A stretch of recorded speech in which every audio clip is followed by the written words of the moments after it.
بسم اللہ الرحمن الرحیم۔ ناظرین گرامی، آپ دیکھ رہے ہیں القمر ٹی وی اور میں ہوں آپ کا میزبان عبد المنان قمر۔ جس طرح سے بات چل رہی ہے ماہ ربیع الاول میں، یہ ہمارا خوبصورت سا ایک پروگرام جو چل رہا ہے، جس میں ہم نے نبی پاک صلی اللہ علیہ وسلم کی ولادت سے قبل کے حالات سے لے کر نبی پاک صلی اللہ علیہ وسلم کی زندگی کا تسلسل جو ہے جاری و ساری رکھا ہے۔ اور کل ہم نے بات کی تھی نبی پاک صلی اللہ علیہ وسلم کے مکی دور کی، تو آج ہم بات کریں گے نبی پاک صلی اللہ علیہ وسلم نے جب مدینہ گئے تو وہاں پر جا کر کیا کیا، مدینہ کے اندر جو ریاست کیسے بنائی، اور مسجد اور باقی جو معاملات ہیں مواخات اور عدل کے حوالے سے۔ تو آج کے اس پروگرام میں ہمارے خصوصی طور پر ہمارے پاس تشریف لائے ہیں ہمارے معزز مہمان القمر ٹی وی کے، آج جو ہمارے خصوصی فتویٰ آن لائن کے مفتی بھی ہیں ماشاءاللہ، جناب ڈاکٹر مفتی ثناء اللہ فاروقی صاحب۔ بہت شکریہ مفتی صاحب، اللہ آپ کو جزائے خیر دے، آپ نے اپنا قیمتی وقت دیا۔ ناظرین گرامی، سب سے پہلے میں مفتی صاحب کو مبارکباد بھی پیش کرتا ہوں، جو کہ الحمدللہ اللہ پاک کی رحمت اور توفیق کے ساتھ ابھی تازہ عمرہ کر کے تو واپس تشریف لائے ہیں۔ تو آج ان کا ہمارے پاس پھر دوبارہ پہلا پروگرام ہے، اسی وجہ سے ان کے پروگرام بھی درمیان میں نہیں تھے آ رہے۔ تو اللہ تعالیٰ ان کی عبادات کو، ان کے سفر کو اللہ تعالیٰ تمام معاملات کو اللہ قبول فرمائے۔ تو ماشاءاللہ یہ ایک تو وہاں سے ہو کے بھی آ رہے ہیں، اور اس والے سے بھی کچھ یادیں تازہ ہوں گی اسی کے اندر انشاءاللہ۔ تو بات کرتے ہیں جی مفتی صاحب، سب سے پہلے آپ یہ فرمائیں کہ مدینہ پہنچتے ہی نبی پاک صلی اللہ علیہ وسلم نے سب سے پہلا جو کام تھا وہ کیا کیا؟ الحمدللہ والصلاة والسلام علی رسول اللہ، اما بعد۔ سب سے پہلے تو آپ کا شکریہ جی، اللہ تعالیٰ آپ کو برکتیں عطا فرمائے۔ تو رسول اللہ صلی اللہ علیہ وسلم ہجرت کر کے جب مدینہ المنورہ تشریف لے کے گئے، تو مدینہ جو شہر تھا یہ اس وقت الگ بستی تھی اور قباء الگ بستی تھی۔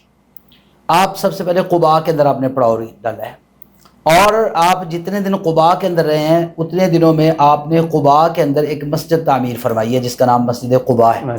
اور شان دیکھیں، فضیلت دیکھیں، اس مسجد کو اللہ تعالیٰ نے کیا عزت بخشی ہے۔ یہ اسلام کی سب سے پہلی مسجد ہے، یعنی رسول اللہ صلی اللہ علیہ وسلم نے جو تعمیر فرمائی ہے وہ مسجد قباء ہے۔ اور اس مسجد قباء کے نمازیوں کی شان اور اس مسجد قباء کی فضیلت اللہ تعالیٰ نے قرآن مجید کے اندر بھی بیان فرمائی ہے۔ فرمایا کہ لمسجد اسس علی التقوی من اول یوم احق ان تقوم فیہ رجال یحبون ان یتطہروا واللہ یحب المطہرین۔ یہ وہ مسجد ہے جو تقوی کی بنیاد پر رکھی گئی ہے، اور اللہ تعالیٰ کی رضا کے لیے بنیاد اس کی رکھی گئی ہے۔ تو یہ حق زیادہ رکھتی ہے کہ آپ اس مسجد کے اندر کھڑے ہو، یہاں پر قیام کریں۔ اور اس مسجد کے اندر جو نمازی ہیں ان کی طہارت اللہ کو بڑی پسند ہے۔ اللہ کہتے ہیں فیہ رجال یحبون ان یتطہروا، کہ یہ ایسے لوگ ہیں جو طہارت کو بڑا پسند کرتے ہیں۔ اللہ طہارت کو پسند کرنے والوں کو پسند کرتا ہے۔ تو رسول اللہ صلی اللہ علیہ وسلم نے اس مسجد کی فضیلت یہ بیان فرمائی ہے کہ جو شخص اپنے گھر سے وضو کر کے جائے گا اور اس مسجد کے اندر جا کے 2 رکعتیں ادا کرے گا، اللہ تعالیٰ اس کو عمرے کا ثواب عطا فرمائے گا۔ ابھی آپ نے بات کی کہ میں بھی ابھی تازہ وہاں سے آیا ہوں، وہ ساری گلیاں مدینے کی یاد ہیں، اور وہاں کی ایک چیز جو الحمدللہ وہ ابھی بار بار آنکھوں کے سامنے آتی ہے۔ تو مسجد قباء جو ہے اس وقت تو مدینے کے اندر شامل ہو چکی ہے۔ مسجد نبوی سے سیدھا انہوں نے بڑا خوبصورت روڈ بنایا ہوا ہے، اور پیدل بھی آپ جا سکتے ہیں، اور 3 کلومیٹر کا یہ سفر ہے۔ تو میں وہاں پر مدینے کے اندر اپنے اکثر احباب کو یہ کہا کرتا تھا کہ آپ بیت اللہ کے اندر تشریف لے کے گئے، مکہ المکرمہ گئے، وہاں آپ نے عمرہ کیا، تو یہ نہ سمجھیے کہ مدینے میں آ گئے تو یہاں پر عمرہ نہیں ہے۔ یہاں پر بھی عمرے کی فضیلت آپ حاصل کر سکتے ہیں۔ اپنے ہوٹل سے، اپنے کمرے سے وضو کر کے جائیں اور مسجد قباء کے اندر جا کے زیارت کریں اور وہاں پر 2 رکعتیں ادا کریں۔ تو یہ سب سے پہلے مسجد آپ نے وہاں پر تعمیر فرمائی۔ اس کے بعد پھر آپ مدینہ المنورہ منتقل ہو گئے۔ جب مدینہ المنورہ منتقل ہوئے تو یہاں پر بھی آ کے آپ نے سب سے پہلے مسجد ہی تعمیر فرمائی ہے۔ وہ جگہ جس جگہ پر آپ کی اونٹنی بیٹھی تھی وہ یتیم بچوں کی جگہ تھی، آپ نے وہ جگہ خرید کر بچوں سے، حالانکہ وہ بچے اس بات پر قائل تھے کہ وہ خود اپنی جگہ وقف کرنا چاہ رہے تھے، لیکن رسول اللہ صلی اللہ علیہ وسلم نے وہ جگہ خریدی ہے، اور پھر وہاں پر آپ نے اور اصحاب محمد صلی اللہ علیہ وسلم نے مل کر اپنے ہاتھوں سے پتھر اٹھا کے اور وہ مسجد نبوی یعنی تعمیر. کہ سب سے پہلا کام نبی پاک صلی اللہ علیہ وسلم جہاں گئے ہیں جا کے پہلا کام مسجد تعمیر کیا ہے. تو اسی طرح پھر مسجد نبوی جب تعمیر کی تو اس کی کیا اہمیت ہے اس والے سے؟ مسجد نبوی وہ مسجد ہے اسلام کے اندر جس کو سب سے بڑا مقام حاصل ہے بیت اللہ کے بعد. جی. رسول اللہ صلی اللہ علیہ وآلہ وسلم نے مسجد نبوی کے بارے میں فرمایا کہ جو شخص اس میری مسجد کے اندر نماز پڑھے گا اللہ تعالیٰ اس کو 1000 نماز کا ثواب عطا فرمائے گا. ویسے تو مشہور بہت ساری حدیث ہیں, کچھ حدیث کے اندر 50,000 کا ذکر ہے, کچھ کے اندر 10,000 کا ذکر ہے, لیکن وہ سندن ضعیف ہیں, ہم ان سے دلیل نہیں لیتے. جو صحیح سند کے ساتھ روایت ہے اس کے اندر 1000 نماز کا ذکر ہے کہ 1000 نماز کا ثواب وہاں پر ملتا ہے. اور پھر مسجد نبوی کے اندر وہ حصہ ہے کہ جس کے بارے میں رسول اللہ صلی اللہ علیہ وآلہ وسلم ہے کہ ما بین بیتی و منبری روضۃ من ریاض الجنہ. وہ روضۃ الجنہ جس کو آج کل ہم ریاض الجنہ مشہور کیا ہوا ہے, اصل لفظ روضہ ہے. تو روضۃ الجنہ جو ہے, ریاض الجنہ جس کو آج کل کہا جاتا ہے, وہ مسجد نبوی کا وہ حصہ ہے جہاں پر رسول اللہ صلی اللہ علیہ وسلم اپنے حجرہ مبارک سے چل کے وہاں پر منبر پہ تشریف لاتے تھے, اپنے محراب میں تشریف لاتے تھے. تو وہ خوبصورت ترین جگہ وہ تو جنت کا ٹکڑا ہے. جی بالکل, وہ جنت کا ٹکڑا ہے. اور پھر مسجد نبوی کے اندر ایک لذت سکون ہے. جی. آپ وہاں پہ جائیں نا, بیت اللہ کے اندر آپ جائیں گے نا, وہاں پر ایک جلال ہے, وہاں پر بھاگ دوڑ لگی ہوئی ہے, ہر شخص بھاگ رہا ہے, کوئی طواف کر رہا ہے, کوئی سعی کر رہا ہے, ایک بھاگ دوڑتی ہے. لیکن جب آپ مسجد نبوی کے اندر پہنچ جاتے ہیں نا, آپ حیران رہ جائیں گے. قدرتی طور پر وہاں پر سکون ہے. ایک تو رسول اللہ صلی اللہ علیہ وسلم کا روضہ مبارک وہاں پر ہے, اس کی وجہ سے وہ جو خاموشی اور ادب اور احترام لوگ کرتے ہیں, اور اللہ تعالیٰ کا حکم بھی ہے یا ایھا الذین آمنوا لا تقدموا بین یدی اللہ ورسولہ واتقوا اللہ ان اللہ سمیع علیم. یا ایھا الذین آمنوا لا ترفعوا اصواتکم فوق صوت النبی. حالانکہ رسول اللہ صلی اللہ علیہ وسلم تو دنیا سے جا چکے ہیں, آج وہ روضہ اطہر کے اندر ہیں ان کا جسد مبارک, لیکن اس کے باوجود تمام مسلمانان عالم کسی بھی فرقے کے ساتھ اس کا تعلق ہو, وہ مسجد نبوی کے اندر شور کرنا, وہاں پر اونچی بولنا, اور یہ سارا یہ رسول اللہ صلی اللہ علیہ وسلم کے ادب کے خلاف سمجھتے ہیں. اس وجہ سے نا وہاں پر ایک قدرتی طور پر سکون حاصل ہوتا ہے. سکون ہے. اچھا مفتی صاحب, مہاجرین و انصار کے درمیان جو مواخات جو ہے اللہ کے نبی صلی اللہ علیہ وسلم نے وہ کیسے قائم کی؟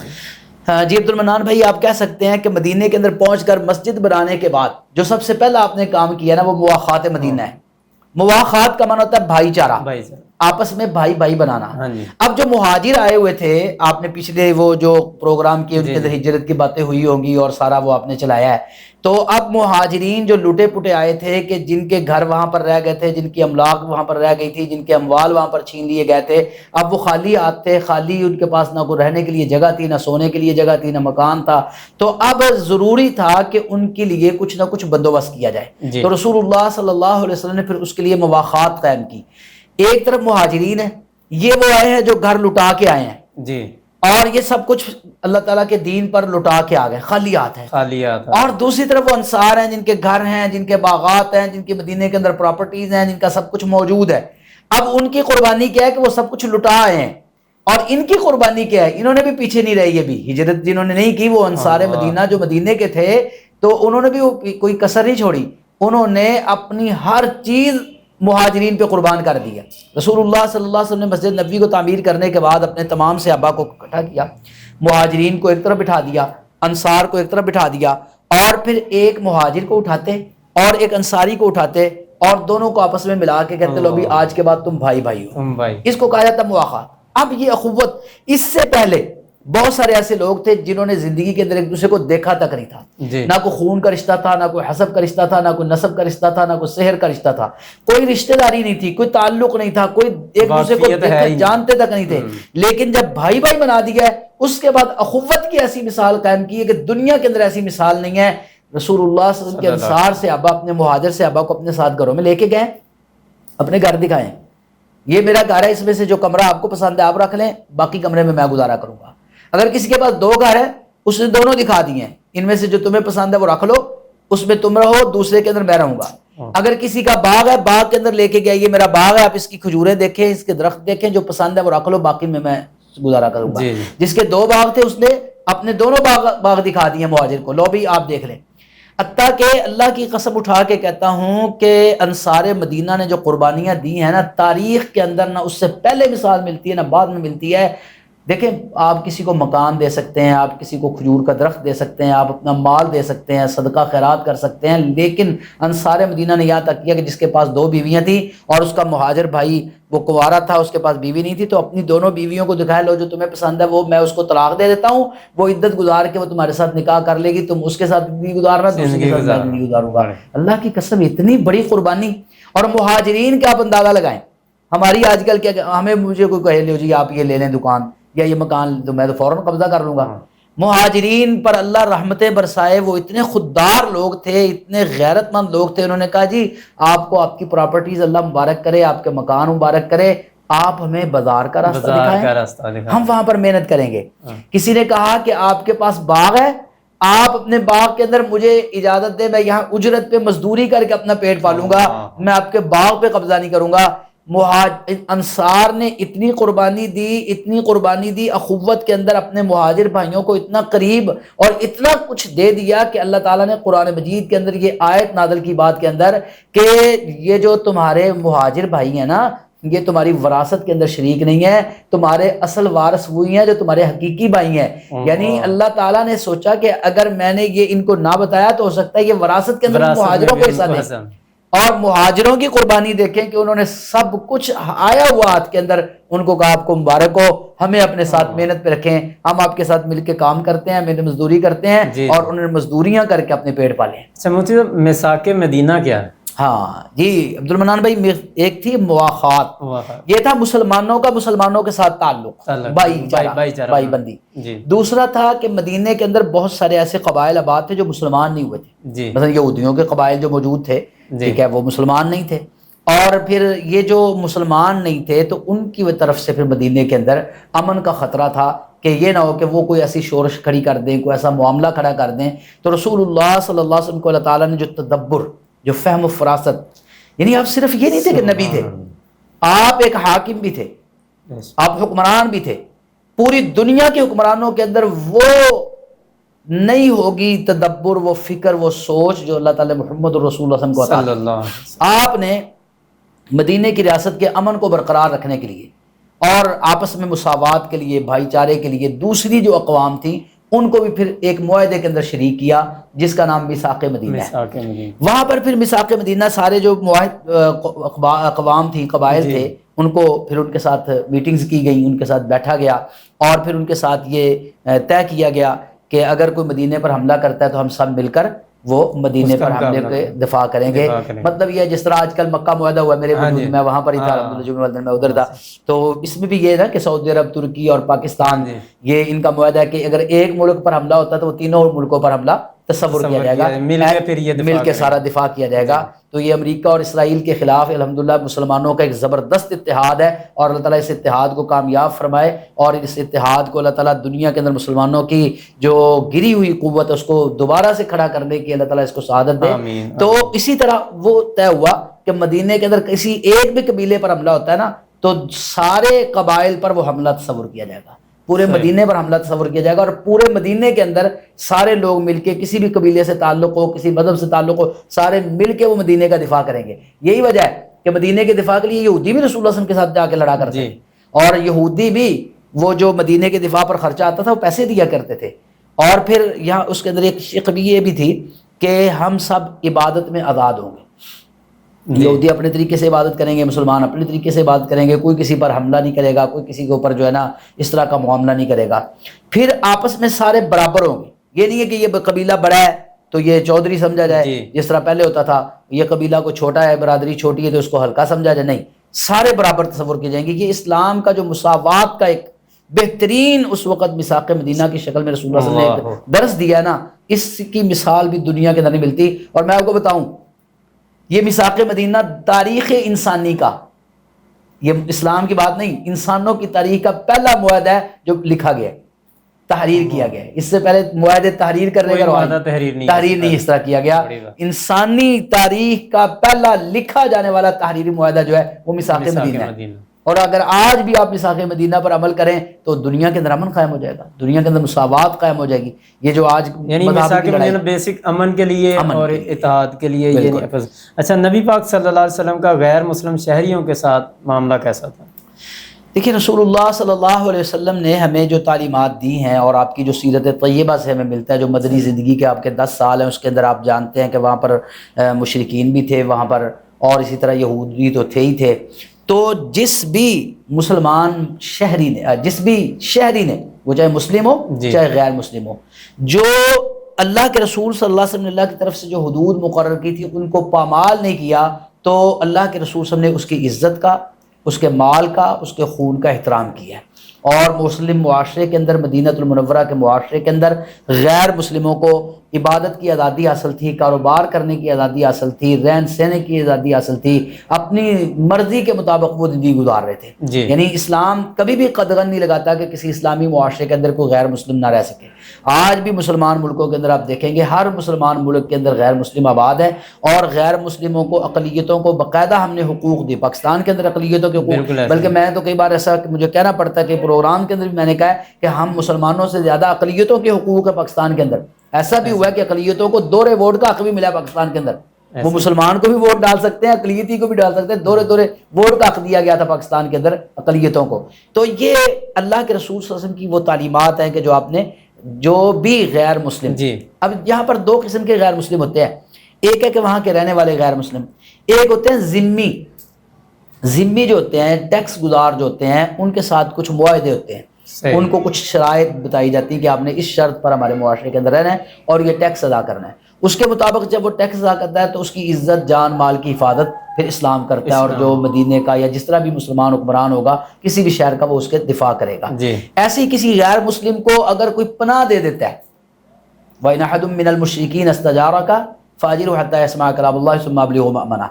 کسی غیر مسلم کو، کسی مشرک کو کوئی مسلمان پناہ دے دیتا ہے تو وہ پناہ تمام مسلمانوں کی طرف سے ہوگی، حتیٰ کہ کوئی ادنا سا مسلمان بھی پناہ دے دیتا ہے نا تو اس مسلمان کی حفاظت کی جائے گی اور اس کے اوپر حملہ نہیں کیا جائے گا.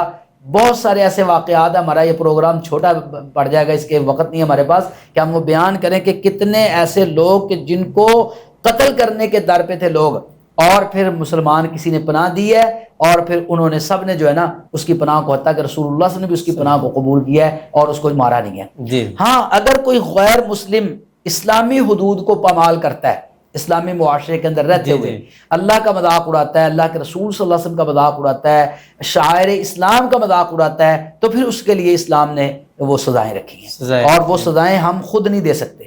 اگر ہمارے ملک کے اندر کوئی ایسا کرتا ہے تو ہم سزا نہیں، ہم وہ مقدمہ عدالت کے اندر پیش کریں گے. عدالت کا پھر جج جو ہے اس کو، قاضی کو یا جو حکام ہیں ان کو اختیار حاصل ہے کہ وہ اس کے مطابق اس کے ساتھ سلوک کریں. اچھا مفتی صاحب، نبی پاک صلی اللہ علیہ وسلم نے معاشرے کے اندر عدل کیسے قائم کیا تھا؟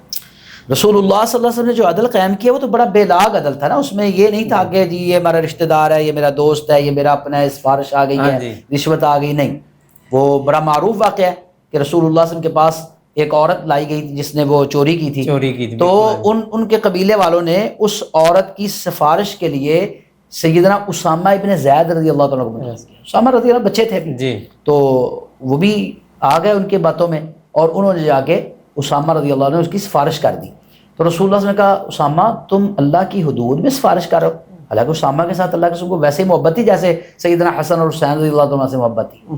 اسامہ رضی اللہ عنہ آپ کے پوتے سمجھے جاتے تھے کیونکہ زیادہ دن ان کے منہ بولے بیٹے تھے نا، تو آپ ایسے ہی اس کے ساتھ محبت کرتے تھے جیسے واقعی پوتے کے ساتھ اور بیٹے کے ساتھ کی جاتی ہے. اور آپ کو پتا ہے کہ آپ کا آخری جو لشکر تھا مدینے میں، اس لشکر کا نام بھی لشکر اسامہ ہے، جس کے اندر کبار صحابہ موجود تھے، اور اس لشکر کا امیر سیدنا اسامہ رضی اللہ عنہ کو رسول اللہ نے بنایا تھا. بکر رضی اللہ عنہ جیسے، عمر فاروق رضی اللہ عنہ جیسے کبار صحابہ اس کے اندر لشکر کے اندر تھے، اور امیر کون ہے، سپاہ سالار کون ہے، اسامہ بن زید رضی اللہ عنہ. تو یہ اسامہ رضی اللہ عنہ کے ساتھ بڑی محبت تھی. آپ نے ویسے ہی اپنی گود کے اندر کھلایا ہے، ویسی ساری لاڑ لڑائیں جس طرح حسنین کریمین کا ہم پڑھتے ہیں نا. تو اسامہ بن زید رضی اللہ عنہ جب سفارش کر دی تو رسول اللہ صلی اللہ علیہ وسلم کا چہرے کا رنگ بدل گیا. اسامہ تم سفارش کرو حدود اللہ میں. اور اس وقت یہ تاریخی جملہ بولا تھا کہ لو ان فاطمہ بنت محمد صلی اللہ علیہ وسلم سرقت لقطعت یدہا. اسامہ یہ تو مخزوم قبیلے کی فاطمہ ہے نا، اس کا نام فاطمہ تھا، مخزوم قبیلہ تھا، وہ قبیلے کی عورت فاطمہ ہے نا جس کی تم سفارشیں کر رہے ہو. اللہ کی قسم جس کے ہاتھ میری جان ہے، اگر فاطمہ بنت محمد اور رسول اللہ صلی اللہ علیہ وسلم بھی چوری کرتی لقطعت یدہا، میں ان کے ہاتھ بھی کاٹ دیتا. یہ وہ عدل تھا کہ جس کی وجہ سے مدینے کے اندر انصاف قائم ہوا ہے، عدل قائم ہوا ہے، اور مدینے کے اندر امن قائم ہوا ہے. آپ کتنی تاریخی ایسے واقعات پڑھ سکتے ہیں. صدیق اکبر رضی اللہ عنہ پہ یہودی نے وہ دعویٰ دائر کر دیا, انہوں نے تھپڑ مارا تھا اس کو, اس نے کہا تھا جی اللہ مسلمانوں کا اللہ جو ہے نا یہ فقیر ہے اور ہم غنی ہیں, وہ ہم سے چندے مانگتا ہے, تو انہوں نے تھپڑ مار دیا. اب رسول اللہ صلی اللہ علیہ وسلم کی عدالت میں وہ چلا گیا یہودی, ابو بکر رضی اللہ عنہ کو بلا لیا گیا. تو اب ابو بکر رضی اللہ عنہ کو کہا ہاں جی آپ نے کیوں مارا ہے؟ تو انہوں نے کہا جی یہ مسئلہ بنا ہے. تو وہ تو یہودی مکر گیا, کانوں کو ہاتھ لگانے لو جی آپ کے بارے میں تو ہمارا اختلاف ہو سکتا ہے, اللہ تو سب کا ہی سانجھا ہے, یہودی بھی اسی رب کو مانتے ہیں, ہم بھی اسی رب کو مانتے ہیں, آپ بھی اسی رب کو مانتے ہیں, عیسائی بھی, تو ہم اللہ کے بارے میں کیسے ایسے بات کر سکتے ہیں؟ تو رسول اللہ صلی اللہ علیہ وسلم نے اس وقت ابو بکر نے کیا کہا تھا, یا گواہ پیش کرو یا اپنا چہرہ پیش کرو, اور یہودی کا تھپڑ کھانے کے لیے تیار ہو جاؤ. صدیق اکبر رسول اللہ صلی اللہ علیہ وسلم کے کتنے اتنے احسانات ہیں کہ رسول اللہ صلی اللہ علیہ وسلم نے فرمایا کہ میں نے سب کے احسانات کا بدلہ دے دیا ہے سوائے ابو بکر کے, ان کے احسانات کا بدلہ قیامت میں اللہ دے گا. اتنی یاری, اتنی دوستی, اتنا تعلق, کٹھے رہنا, کٹھے کھانا, کٹھے بیٹھنا, یعنی لنگوٹیا جس طرح ہوتا ہے نا اس طرح رسول اللہ صلی اللہ علیہ وسلم کے ساتھ تھے, اور آج کٹھے سوئے ہوئے ہیں, اور انشاءاللہ حوض کوثر پہ بھی کٹھے ہوں گے, اور جنت میں بھی انشاءاللہ کٹھے ہوں گے. تو ان کے بارے میں رسول اللہ نے صاف کہہ دیا. حالانکہ آج ہم کو ہوتا تو ہم تو ان کے خلاف بات بھی نہ سنتے, تم کون ہوتے میرے یار کے بارے میں یہ بات کرنے والے, لیکن کہا لاؤ بھی گواہ لاؤ. پھر اللہ نے گواہی دی آسمان سے, لقد سمع اللہ قول الذین قالوا ان اللہ فقیر ونحن اغنیاء. یہ آیت اتری تو ابوبکر کی جان چھوٹی ہے, تو مطلب یہ گواہی پیش ہوئی ہے. ہاں جی اللہ نے گواہی پیش کی ہے, اللہ تعالیٰ کی گواہی آئی ہے. تو مطلب یہ ہے کہ یہ ہے عدل, ہر خاص و عام کے لیے, اپنوں کے لیے بھی وہی چیز اور بیگانوں کے لیے. قرآن نے یہ کہا نا وَلَوْ عَلَىٰ أَنفُسِكُمْ, اگر تمہارے خلاف ہو, اوِّ الْوَالِدَيْنِ تمہارے والدین کے خلاف ہو, وَالْأَقْرَبِينَ تمہارے رشتہ داروں کے خلاف ہو, کسی کے بھی خلاف بات ہو, تم نے عدل کے ساتھ کھڑے ہونا ہے. اچھا مجھ سے اسلامی معاشرہ جو ہے وہ کیا عبادات سے ہی بنتا ہے سارا؟ عبد المنان بھائی دیکھیں, اسلام صرف عبادات کا نام نہیں ہے جی, اسلام کے اندر معاملات بھی ہیں جی, شادی بیاہ, نکاح, اخلاق, کردار, یہ عدل کی بات ہم نے کی ہے, مساوات, انصاف کی بات کی ہے, ٹھیک ہے, حقوق ہیں ایک دوسرے کے, تو یہ ساری چیزیں اسلامی معاشرے کا حصہ ہیں. دیکھیں آپ بات ہم کر لیتے ہیں, ایک مثال سے بات سمجھتے ہیں. قرآن مجید 30 پارے ہیں, اور عام جو ہمارے ہاں اعداد و شمار پیش کیے جاتے ہیں اس کے مطابق 6666 قرآن مجید کی آیات, جی, 6666, کوئی کم و بیش بھی ہو سکتی ہیں, ٹھیک ہے. تو اب آپ اندازہ کریں ان کے اندر جو احکامات ہیں, احکامات کا مطلب کیا ہوتا ہے کہ جو اللہ تعالیٰ نے چیزیں حکماً نازل کی ہیں, فرض کی ہیں, مثلا نماز پڑھو, روزہ رکھو, آپ اس کو یہ عبادات کہہ لیں, جی, کیا کہہ لیں, عبادات سمجھ لیں. احکامات کی آیات صرف 500 ہیں. کتنی ہیں؟ 500. اگر 6666 ہوں, 600 ہی لگا لیں, اب 66 چھوڑ دیں, 6600 میں سے 500 آیتیں صرف احکامات کی ہیں, اور باقی سارا قرآن مجید اخلاقیات سے بھرا ہوا ہے. عدل, انصاف, اخلاق کیسا ہونا چاہیے, کردار کیسا ہونا چاہیے, بیٹھنا کیسے ہے, چلنا کیسے ہے, پھرنا کیسے ہے. سورۃ النور اٹھا کے دیکھیں, سورۃ الحجرات اٹھا کے دیکھیں, کسی کے گھر کیسے جانا ہے, کسی کے ساتھ لین دین کیسے کرنا ہے, کسی کے ساتھ قرض کا معاملہ کیسے کرنا ہے, یہ ساری چیزیں اسلام کا حصہ ہیں. اسلام کا حصہ. افسوس کی بات یہ ہے کہ ہم نے اسلام کو تقسیم کر دیا ہے. ہم کہتے ہیں کہ یہی بات, وہ بڑا مشہور لطیفہ بھی ہے, سچا ہے جھوٹا اللہ بہتر جان, وہ کہتے ہیں وہ ایک بندہ لے کے جا رہا تھا, وہ کسی خاص برادری کا نام لیتے, وہ ٹرک بھر کے نا منشیات کا, افیون, چرس کا لے کے جا رہا تھا, تو اس کے اوپر بیٹھا وہ نماز پڑھ رہا تھا. افیون کے ٹرک کے اوپر نماز کا وقت ہوا تو اس نے وہاں پر نماز پڑھی. تو کسی نے پوچھا بھی آپ یہ دیکھیں افیون لے کے جا رہے ہیں اور یہ آپ اوپر جو ہے نا نماز بھی پڑھ رہے ہیں. اس نے کہا یہ میرا اور اللہ کا معاملہ ہے, ٹھیک ہے, یہ نماز فرض ہے, یہ میرا کاروبار ہے. مطلب دیکھیں نا, نماز فرض ہے تو کیا کاروبار ہم اپنی مرضی سے کریں گے؟ چرس بیچیں گے, منشیات بیچیں گے, حرام کھائیں گے؟ نہیں. جیسے عبادات فرض ہے ویسے حلال کھانا بھی فرض ہے, ویسے ہی حرام سے بچنا بھی فرض ہے, ویسے ہی کسی مسلمان کا حق غصب کرنا بھی حرام ہے. جیسے ہم نماز کے اندر کوتاہی برداشت نہیں کرتے, یا دینی عبادات جو ہماری ہیں ان کے اندر ہم کوتاہی برداشت نہیں کرتے, کوئی بے روز ہو ہم اس کا تعلق نہیں رکھتے کہ روزے نہیں رکھتا, تو ایسے ہی اللہ کی قسم ہم کسی کے ساتھ بد اخلاقی کو بھی ایسی برا سمجھتے ہیں, اور کسی کے ساتھ بد کرداری کو بھی برا سمجھتے ہیں. تو یہ اسلامی معاشرہ یہ ساری چیزیں مل کے بنتا ہے, صرف عبادات نہیں ہے. صحیح. اچھا مفتی صاحب, کیا نبی پاک صلی اللہ علیہ وسلم کی سیرت میں معیشت, سیاست, معاشرت اور عدل کے اصول بھی کوئی موجود ہیں علیحدہ سے, یا یعنی کہ کوئی اصول و ضوابط بنائے گئے ہیں؟ دیکھیں جی, رسول اللہ صلی اللہ علیہ وسلم کی ساری زندگی ہمارے لیے اللہ تعالیٰ نے اسوہ حسنہ قرار دی. لقد کان لکم فی رسول اللہ اسوۃ حسنہ. اس کا کیا مطلب ہے؟ اس کا یہ مطلب ہے کہ رسول اللہ صلی اللہ علیہ وسلم کی ساری زندگی ہمارے لیے اصول ہیں, وہ قاعدے اور ضابطے ہیں, اور پھر ہمارے لیے سب سے پہلے تو قاعدہ ضابطہ قرآن مجید کی شکل میں آئین اللہ تعالیٰ نے نازل کیا ہے. یعنی قرآن مجید کوئی وہ کتاب تو نہیں ہے کہ آپ اس کو صرف تبرک کے لیے پڑھیں. قرآن مجید تو باقاعدہ ضابطہ حیات ہے, پورا قانون ہے زندگی کا. اس کے اندر معیشت بھی ہے, اس کے اندر معاشرت بھی ہے, اس کے اندر سیاست بھی ہے, اور اس کے اندر آپ کا جو ہے رہن سہن سارا کچھ اس کے اندر شامل ہے. ٹھیک ہے, تو اسلام نے اور رسول اللہ صلی اللہ علیہ وسلم کی سیرت طیبہ سے ہمیں ہر چیز ملتی ہے, ہر چیز کے اصول. دیکھیں بہت ساری چیزیں ایسی ہیں کہ جو رسول اللہ صلی اللہ علیہ وسلم کی زندگی میں نہیں تھی, جی آج مارد وجود میں آئی ہیں. لیکن اسلام نے رسول اللہ صلی اللہ علیہ وسلم کی زندگی سے ہمیں وہ اصول بتا دیے ہیں. ان اصولوں میں ہم آج دیکھ سکتے ہیں کہ اس چیز کو ہم نے کہا, مثال کے طور پر رسول اللہ صلی اللہ علیہ وسلم کی زندگی میں شراب تھی, جی ٹھیک ہے, شراب کو حرام قرار دیا گیا. اب آج کے دور کے اندر بہت سارے ایسے نشہ آور چیزیں آ گئی ہیں کہ جو شراب کے علاوہ ہیں. اب ان کا ذکر نہ قرآن مجید میں ہے نہ حدیث شریف میں, تو ہم کیسے اس کو جانچیں گے کہ یہ حرام ہے کہ حلال ہے؟ اسلام نے اسی لیے کیا کیا ہے, وہ جیسے ہم نے کہا کہ اصول ہیں کہ جی جی اصول قائم کیے ہیں. اصول کیا قائم کیا رسول اللہ صلی اللہ علیہ وسلم نے؟ کل مسکر حرام, ہر وہ چیز جو نشہ آور ہے. شراب کیوں حرام ہے؟ شراب تو شربت ہے, پینے والی چیز ہے, ٹھیک ہے نا, کھجور سے بنتی ہے, انگور سے بنتی ہے. عرب کے اندر نبیذ استعمال ہوتا تھا, رسول اللہ صلی اللہ علیہ وسلم بھی استعمال کرتے تھے, ٹھیک ہے, نبیذ. اب کھجور کا نبیذ جو تھا اس کے اوپر رسول اللہ صلی اللہ علیہ وسلم نے پابندی لگائی تھی کہ 2 دن تک اس کے اندر خمار نہیں آتا, اس کے اندر جو ہے نا وہ نشہ نہیں چڑھتا, اس وقت تک آپ استعمال کر سکتے ہیں. اس سے زیادہ جب اس کے اندر نشہ پیدا ہونا چاہے پڑے تو اس کے بعد پھر آپ اس کو استعمال نہیں کریں. تو اس کا پتہ کیا چلا کہ شربت جو ہے, شراب تو شربت کو ہی کہتے ہیں نا, پینے والی چیز کو, تو اب وہ اس وقت حرام ہوگا. اس کی حرام ہونے کی علت کیا؟ نشہ. اب یہ اصول بن گیا کہ جس چیز کے اندر بھی اس طرح کا نشہ موجود ہوگا وہ چیز حرام سمجھی جائے گی, اور اصول کیا طے کر دیا؟ کل مسکر حرام. یہاں سے ہمیں پتہ چلتا ہے کہ رسول اللہ صلی اللہ علیہ وسلم کی زندگی میں ہمیں اصول ملتے ہیں. اسی طرح سیاست کے اصول ہیں, معیشت کے اصول ہیں. رسول اللہ صلی اللہ علیہ وسلم نے معیشت کے سارے اصول بتا دیے ہیں, کیسے حلال کمانا ہے, کیسے حرام کمانا ہے. رسول اللہ صلی اللہ علیہ وسلم نے, وہ بندہ غلہ لگا کے بیٹھا ہوا تھا تو آپ گئے وہاں پر ہاتھ ڈالا تو نیچے سے غلہ جو نکلا گیلا. پوچھا یہ کیا؟ اس نے کہا جی بارش آئی تھی گیلا ہو گیا ہے, دھوپ کی وجہ سے اوپر والا خشک ہو گیا ہے, نیچے والا گیلا ہو گیا, گیلا ابھی تک باقی ہے. تو آپ نے کہا وہ نیچے سے باہر نکال کے رکھو تاکہ پتہ چلے کسی کو کہ بھئی یہ گیلا ہے نیچے سے. اور پھر ساتھ اس وقت یہ کہا تھا, جو مشہور الفاظ ہیں حدیث کے, من غشا فلیس منا, کہ جو کسی کو دھوکہ دیتا ہے وہ ہم میں سے نہیں ہے. تو یہ اصول طے کر دیا نا معیشت کا کہ دھوکہ نہیں ہونا چاہیے. آج بھی تجارت کی ہزاروں قسمیں ہیں, پتہ ہی نہیں چلتا کہ حلال ہے کہ حرام ہے.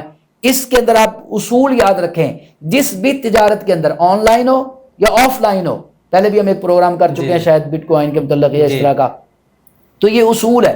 کہیں بھی غرر آ جاتا ہے, کہیں بھی دھوکہ آ جاتا ہے نا, وہ تجارت وہ حرام ہے, وہ حرام. تو یہ اصول ہے, سیاست کے اصول ہیں, یہ سارے اصول رسول اللہ. اچھا مفتی صاحب, آج پاکستان کے معاشرے کو مدینہ کے معاشرتی نظام سے کیا سبق ملتا ہے؟ دیکھیں جی, پاکستان کے اندر بہت سارے لوگوں نے بھی یہ نعرے لگائے جی ریاست مدینہ بنا رہے ہیں, اور ہر ایک کی خواہش بھی ہے کہ یہ ریاست مدینہ میں, اور ہم الحمدللہ اللہ تعالیٰ کے فضل سے یہ اس بات پر بڑا فخر بھی کرتے ہیں, اور یہ دعویٰ بھی ہمارا کہ پاکستان دنیا کے اندر دوسری اسلامی نظریاتی جو ہے نا وہ مملکت ہے, ریاست ہے. پہلی ریاست مدینہ ہے اور دوسری ریاست پاکستان ہے. تو لازمی بات ہے جب ہم یہ دعویٰ کرتے ہیں یا اس بات پر فخر کرتے ہیں یا ہم اپنا اعزاز سمجھتے ہیں کہ یہ دوسری اسلامی نظریاتی ریاست ہے جو کلمہ طیبہ لا الہ الا اللہ کے نام پہ بنی ہے, تو اس کے لیے رول ماڈل بھی تو وہ پہلی اسلامی ریاست ہوگی نا, مدینہ المنورہ. اور مدینہ المنورہ کون سا مدینہ المنورہ؟ جو رسول اللہ صلی اللہ علیہ وسلم کا مدینہ ہے.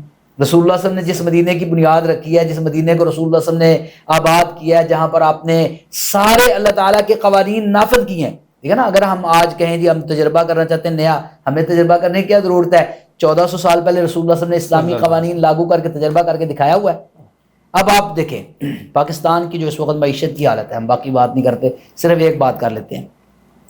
مدینے کو جب اسلامی ریاست کا نام دیا گیا تھا, جب مدینہ بنایا گیا تھا, اس وقت مدینے کے اندر کیا حالات تھے؟ اس وقت مدینے کے حالات یہ تھے کہ لوگوں کو کھانے کو کچھ نہیں ملتا تھا, پھٹے پرانے کپڑے تھے, اور کئی دن رسول اللہ صلی اللہ علیہ وسلم کے گھر میں چولہا نہیں جلتا تھا, ٹھیک ہے. اما جی عائشہ رضی اللہ عنہا کا بیان ہے کہ ایک چاند آتا, دوسرا طلوع ہو جاتا, تیسرا 3 مہینے گزر جاتے آپ کے گھر میں, چولہے کے اندر آگ نہیں جلتی تھی, کھجوریں کھا گزارا کرتے یا پانی پی کے گزارا کرتے, یہ گزارا ہوتا تھا. اب آپ اندازہ کریں کہ ابو ہریرہ رضی اللہ عنہ کا بیان دیکھیں, وہ کہتے ہیں میں مدینے کی گلیوں کے اندر گرا ہوتا تھا, لوگ سمجھتے پتہ نہیں بے ہوش ہوا, کیا مسئلہ ہے, پتہ نہیں پاگل ہے, اور میں صرف اس وجہ سے گرا ہوتا تھا کہ کھانا نہیں کھایا ہوتا تھا, بھوک کی وجہ سے کھانا نہیں ہوتا تھا, ٹھیک ہے.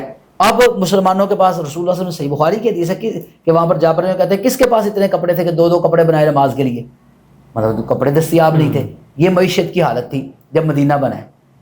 اور اللہ کے رسول صلی اللہ علیہ وسلم مدینہ کے اندر کتنے سال گزارے ہیں؟ صرف 10 سال گزارے ہیں. 10 سال جی آپ نے مدینہ کے اندر اللہ تعالیٰ کے قوانین کو نافذ کیا ہے، حدود اللہ کو نافذ کیا ہے، شریعت کو نافذ کیا ہے، نظام مصطفیٰ کو نافذ کیا ہے، اور اسلامی نظام کو نافذ کر کے عملی طور پر مدینہ کے اندر جب قرآن و حدیث کا راج آپ نے لگا دیا ہے، اس کا نتیجہ یہ نکلا ہے کہ اللہ کے رسول صلی اللہ علیہ وسلم کی زندگی کے اندر اتنا مال غنیمت آتا تھا کہ ایک واقعہ ہے کہ سیدنا عباس رضی اللہ عنہ کو رسول اللہ نے بلایا، فرمایا میرے چچا جان یہ آپ چادر بچھائیں، جتنا سامان آپ اٹھا سکتے نا اتنا سامان آپ اٹھا کے لے جائیں.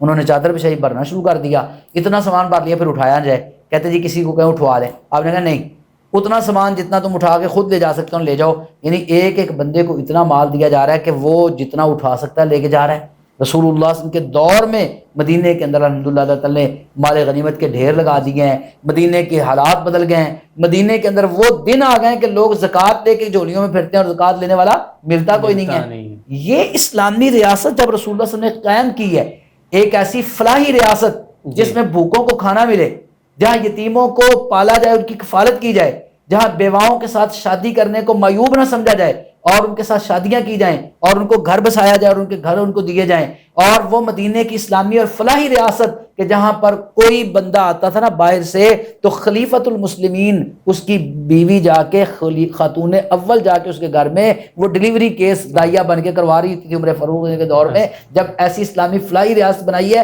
تو اللہ تعالیٰ نے پھر ڈھیر لگا دیے معیشت کے. اور آج پاکستان کو بھی آپ اسلامی فلاحی ریاست بنا دیں، جس پاکستان کو جس نام پر حاصل کیا گیا لا الہ الا اللہ کے نام پر، آپ اس لا الہ الا اللہ کا نظام پاکستان کے اندر نافذ کر دیں، اللہ کی قسم 10 سال تو بہت زیادہ ہیں، اس سے پہلے آپ کی معیشت ٹھیک ہو جائے گی.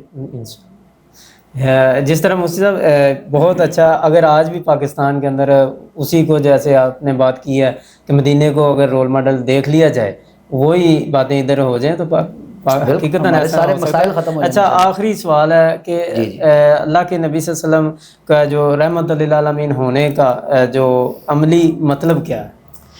رسول اللہ صلی اللہ علیہ وسلم رحمت للعالمین تھے. اللہ تعالیٰ قرآن مجید میں بھی آپ کو کہا ہے وما ارسلناک الا رحمت للعالمین. اس کے 2 معنی ہیں. ایک تو ہے کہ تمام جہانوں کے لیے رحمت، مطلب یہ ہے کہ اب آپ آ گئے ہیں تو اب کسی اور رحمت کی، کسی اور نبوت کی، انسانیت کو، اس جہان کو ضرورت نہیں ہے. آپ خاتم النبیین ہیں. ختم نبوت بھی اس آیت کا ایک مطلب ہے وما ارسلناک الا رحمت للعالمین. کیونکہ پہلے نبی آتے تھے کوئی بستی کے لیے، کوئی ایک گاؤں کے لیے، بلکہ ایک ایک گاؤں کے اندر ایک ایک وقت میں 3 نبی بھی آئے ہیں. ٹھیک ہے، پھر دنیا کے اندر ایک وقت کے اندر ابراہیم علیہ السلام الگ پھر رہے ہیں، نبی تبلیغ کر رہے ہیں، اور لوط علیہ السلام وہ الگ صدوم کو بستی کے اندر کر رہے ہیں. یعنی ایک وقت کے اندر 2 نبی بھی موجود ہیں دنیا کے اندر. تو لیکن رسول اللہ صلی اللہ علیہ وسلم کی آمد کے بعد اب کوئی نبی نہیں آ سکتا. کیوں؟ آپ رحمت للعالمین ہیں. ٹھیک ہے. دوسرا یہ ہے کہ رحمت للعالمین آپ کی جو ایک خاص صفت ہے رحمت، شفقت. قرآن مجید کے اندر بھی اللہ تعالیٰ نے آپ کی یہ شفقت والی اور رحمت والی تعریف کی ہے نا. لقد جاءکم رسول من انفسکم عزیز علیہ ما عنتم. تمہارے پاس رسول تشریف لائے تمہاری جانوں میں سے ہیں، اور جو تم پر تکلیف ہوتی ہے، تمہیں کو پریشانی ملتی ہے، تم پر کو مصیبت آتی ہے، وہ میرے مصطفیٰ پر گراں گزرتی ہے. حریص علیکم، تم پر بڑے حریص ہیں. بالمؤمنین رؤوف الرحیم، مومنوں پر بڑے نرم اور بڑے مہربان ہیں. تو یہ رسول اللہ صلی اللہ علیہ وسلم کی خاصیت ہے کہ آپ رحمت تھے، اور پھر آپ پوری کائنات کے لیے رحمت ہیں. کائنات کے اندر انسان بھی شامل ہیں، انسانوں میں اپنے بھی شامل ہیں، بیگانے بھی شامل ہیں. بیگانوں کے لیے بھی آپ رحمت تھے. آپ ذرا غور کریں اس آیت پر. مشرکین مکہ، ابو جہل اینڈ کمپنی، انہوں نے بیت اللہ کے غلاف کو پکڑ کے دعائیں کی. دعا کیا کرتے ہیں؟ اللہم ان کان ھذا ھو الحق من عندک فامطر علینا حجارۃ من السماء وائتنا بعذاب علیم. یا اللہ اگر جو محمد رسول اللہ صلی اللہ علیہ وسلم کے پاس دین ہے، اگر یہ تیری طرف سے حق ہے تو پھر کیا ہونا چاہیے؟ دعا تو یہ جی اللہ یہ حق ہے تو ہمیں قبول کرے گی. تو لیکن وہ اتنے بد نصیب تھے، اتنے بدبخت تھے، کہتے ہیں اگر یہ حق ہے نا تو ہم پر آسمان سے پتھروں کی بارش نازل کر دے، ہم نے نہیں ماننا، یہاں پر دردناک عذاب نازل کر دے. اب وہ خود مانگ رہے ہیں عذاب، پتھروں کی بارش نازل کر. خود کہہ رہے ہیں نا کیوں نہیں آتے پتھر، کیوں نہیں آتا عذاب. اگلی آیت وما کان اللہ لیعذبہم وانت فیہم. اے میرے محبوب پیغمبر، دل تو چاہتا ہے کہ ان پہ پتھر برساؤں،